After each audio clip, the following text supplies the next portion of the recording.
Şimdiye kadar şirketler iyi ya da kötü şekilde hacimlerini korumuşlardı. İthalat ve ihracat noktasında çalıştıkları, görüştükleri belki çok samimi oldukları paydaşları, tedarikçileri vardı. İş seyahatleri ve fuarlar aracılığıyla karşılıklı güveni sağlıyorlardı. Fakat artık farkında olduğunuz üzere bu faaliyetler şekil değiştirdi. Tamamen online ortamda dönen networkler ve online anlaşmalarla bunu başarmak zorundalar. İşte tam burada iletişim ve ticaret adına yeni bir kavram sunuyorum. Dijital kanıtlanabilirlik. Nedir bu çok önemli gördüğümüz dijital kanıtlanabilirlik? Bu videoda biraz ondan bahsedelim.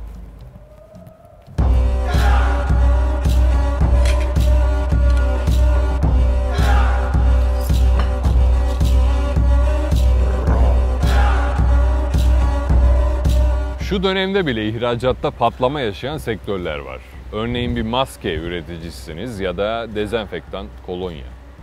Avrupa'dan ya da Çin'den bazı irtibatlar kurdunuz. Doğal olarak sizden numune istendi.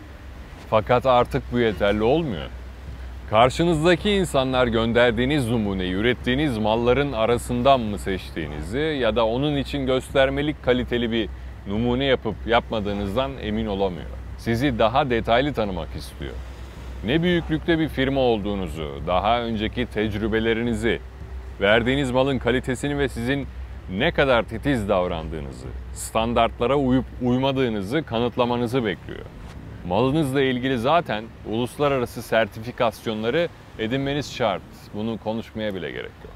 Bu sertifikaların mevcut olmadığı sektörlerde de zaman içerisinde oluşacağını düşünüyorum. Her türlü iş için. Bu noktada da dijital sertifikasyon konusunda öngörülü olanlar hemen harekete geçebilir. Bu hamleyi ilk siz yapabilirsiniz. Gözünüzü açın ve varsa eksik sertifikalarınızı tamamlamakta sakın geç kalmayın. Peki yurt dışındaki adam sizden neyi görmek istiyor? Tanıtım filminizi mi? Hayır. Bunu zaten gösterirsiniz.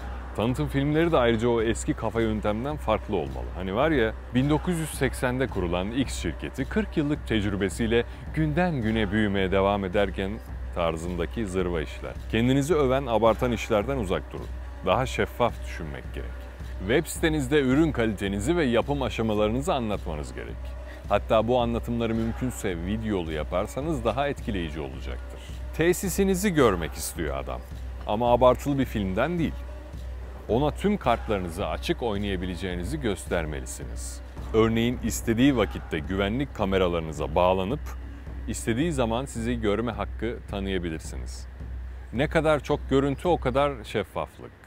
Daha önce ve şu an kimlerle hangi hacimde çalıştığınızı ispatlamanızı bekliyorlar. Projelerin organizasyonlarını şeffafça onlarla paylaşabilmelisiniz. Bu web sitenize koyduğunuz referanslar bölümü gibi bir şey değil. Olayı detaylarıyla sade olarak anlatmanızdan bahsediyorum. Kendine güvenli, güçlü ya da başarılı diyen birinden haz etmezsiniz. Önemli olan bunu karşıdakinin söylemesi ya da hissetmesidir. Burada çalıştığınız müşterilerinizden testimonial dediğimiz videolar rica edebilirsiniz. Ben bu firmayla çalıştım, şöyle işler yaptım, özellikle şu noktalarda çok memnun kaldım gibi çalışmanızı anlatan videolar. Hatta bunu da dijital referanslar olarak adlandırabiliriz.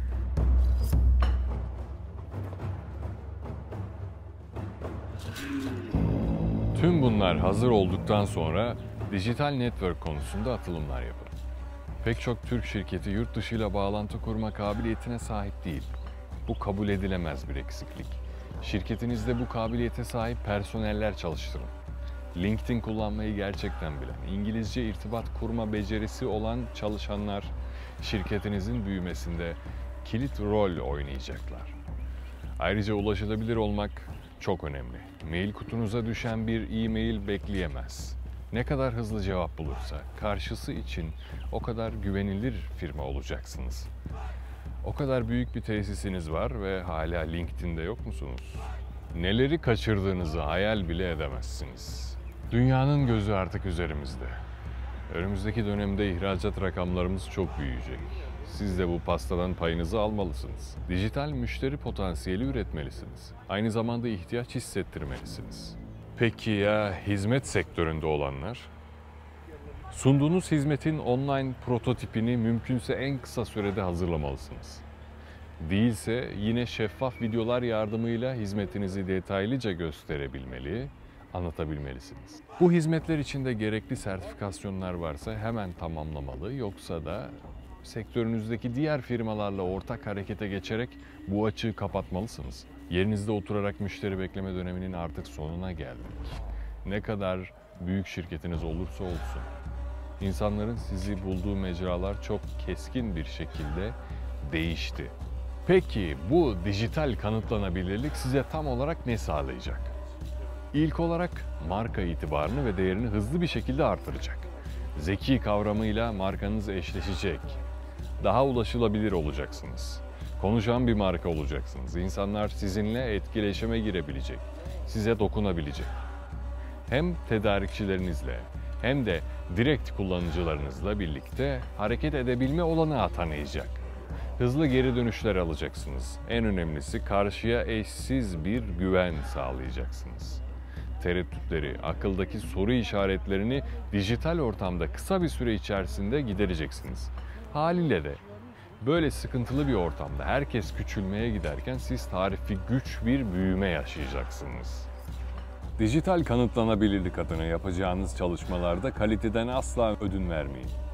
Bu çalışmalar şirketinizin büyüklüğünün ispatı olacak. Lütfen gerçekten alanına hakim profesyonellerle çalışın ve bunlar için makul bütçeler oluşturmaya çalışın. Ucuza kaçmayın. Çok sevdiğim bir söz var bu durumla alakalı. Unutmayın, fıstıkla ödeme yapan maymunla çalışır. Dünyadaki bu kriz ortamını ülkemiz adına fırsata çevirmek için yıllardır beklediğimiz vakit doğal olarak gelişti. Her sektörde reset tuşuna basıldı. Rekabet avantajı sağlayamayacağınız şirketlerle eşit şartlara geldiniz. Vakit, Türk markalarının bayrağını dünyanın her köşesinde dalgalandırma vaktidir. Hadi, dijital kanıtlanabilirlik adına hep birlikte harekete geçelim. Unutmadan aklıma bir şey daha geldi. Bu dönüşümü gerçekleştirmiş firmalar belki önümüzdeki dönemde dijital fuarlar da gerçekleştirebilir. Ne dersiniz? O zaman hepiniz bu aleme hoş geldiniz.